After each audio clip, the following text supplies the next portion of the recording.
Birthday Wish. I keep willing myself to be happy, but there are days when the sadness arrives and sits on my head. It gets comfortable and stays there, like a dark cloud that won't go away. That's what's going on this cold November day that's so rainy it feels like nighttime in the middle of the afternoon. And today isn't just an ordinary day. Today is my birthday. That should make me happy. Lots of people are coming over, and we're going to have a big party. For me. For my birthday. I'm going to be 11 years old. A whole decade plus a year of being alive on planet Earth.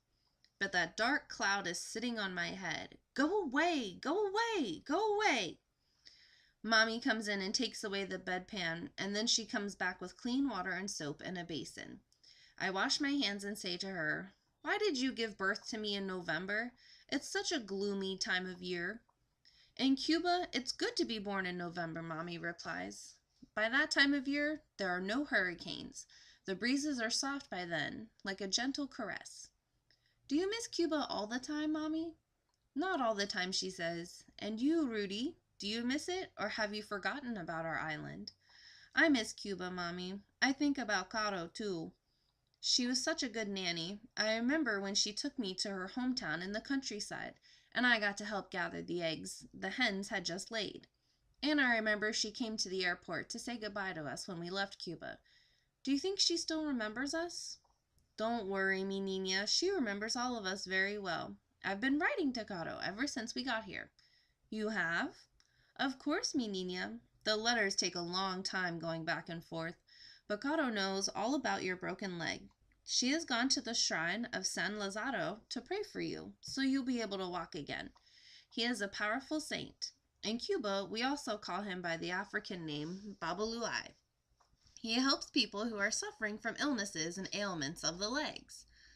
"But, Mommy, will that help me since we are Jewish?" "Mi niña, yes. I believe we should accept all actions that are carried out in good faith and with a loving heart." "Yes, Mommy, I do too," I tell her. I touch my dancing Shiva necklace and remember Ramu's kindness. I chose one of my favorite pictures to send to Caro, a picture of Mommy and Papi dancing the cha-cha-cha. On the back, I write to her in Spanish, "Te quiero, Caro." Then Mommy addresses the envelope and I see her write the words, "Havana, Cuba," in big letters. As she puts down her pen, Mommy looks sad again. Luckily, just then there's a knock on the door and it's Chico.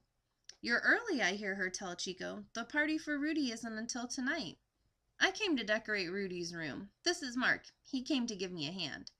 Come in, come in. Rudy will be so happy," Mommy says, cheering up. She loves a party, and it's been a long time since we've had one. Mark has a twinkle in his eye, like Chico, but he is twice as tall and used to be a football player when he was in college. Now he's a nurse at a hospital. "I didn't know men could be nurses," I say. "There's not too many of us," Mark replies, "but here I am." "Would you like pink and red balloons?" Chico asks. "Yes, yes." Chico and Mark string the balloons together and Mark hangs them from the ceiling. "How about pink and red carnations?" "Yes, yes." Around my bed, they tuck the pink and red carnations. Then Chico places a tiara on my head, my first ever, with sparkly crystals. "We officially proclaim you the birthday queen," Chico says. "The queen of queens," Mark says. I'm happy again. The tiara has sent the dark cloud away. By the time all the guests arrive, Mommy has prepared a feast. She makes Cuban croquetas out of chicken rather than pork, since we don't eat pork. She also prepares her famous enrolladitos, swirls of bread filled with a blend of tuna fish, ketchup, and cream cheese, with an olive in the center. She bakes her pastelitos de guayaba, the guava filling so gooey and sticky and sweet. And last but not least, she makes my favorite chocolate cake, decorated with M&Ms. The bedroom fills with people eating, talking, and laughing. What a crowd! Baba and Zaid, Uncle Bill, and Aunt Sylvia, and Dennis and Lily all come, of course.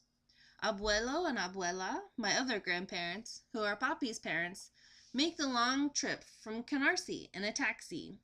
They live close to old friends from Cuba and don't speak English, and don't speak Yiddish like Baba and Zaid. They are Turkish, and speak an old, beautiful Spanish from Spain, because that's where Papi's family came from so long ago.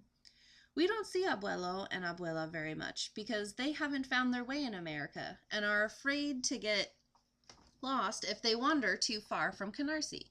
But today they came for my birthday, and to cheer me up, they bring along their two yellow songbirds in their cage, Coqueta and El Flaquito, so they'll sing for everyone at the party. Para alegrar la casa, Abuela says in her merry voice, pronouncing the casa with a Z instead of an S. Gracias, Abuela, I say, and she replies, Rudica, Rudica, Rudica, which is how she calls me in that Spanish that is so old and so beautiful.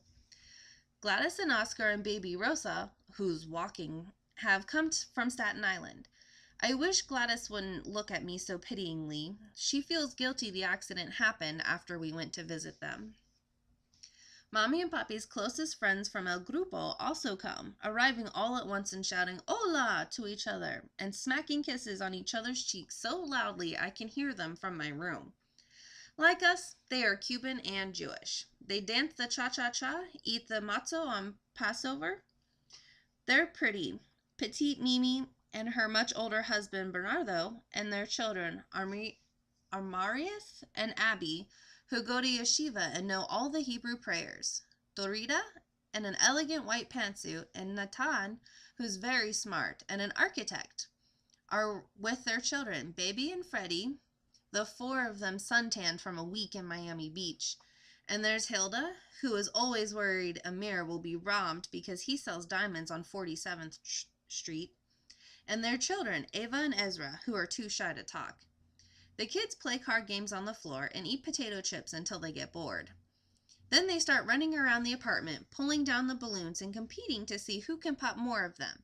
In 5 minutes, they've burst every single balloon. Then it's time for me to blow out the candles on my birthday cake. Everyone sings happy birthday in Spanish and English. Abuelo and Abuela songbirds, Coqueta and El Flaquito, sing too, happy to be together in their cage. Finally, they all yell, "Make a wish!" But what should I wish for? I wish I could stand on my own 2 feet and walk again. Izzy screams, "Hurry, Rufy, blow out the candles before the cake melts." I take a deep breath, and an image flashes before my eyes of the 5 young men who died in the accident. The muchachitos, as Papi called them. They'll never celebrate another birthday. They're dead. I am filled with sadness for them. At the last minute, I change my wish. All I want is to be alive next year. Being alive is the best gift of all. Thank you, life.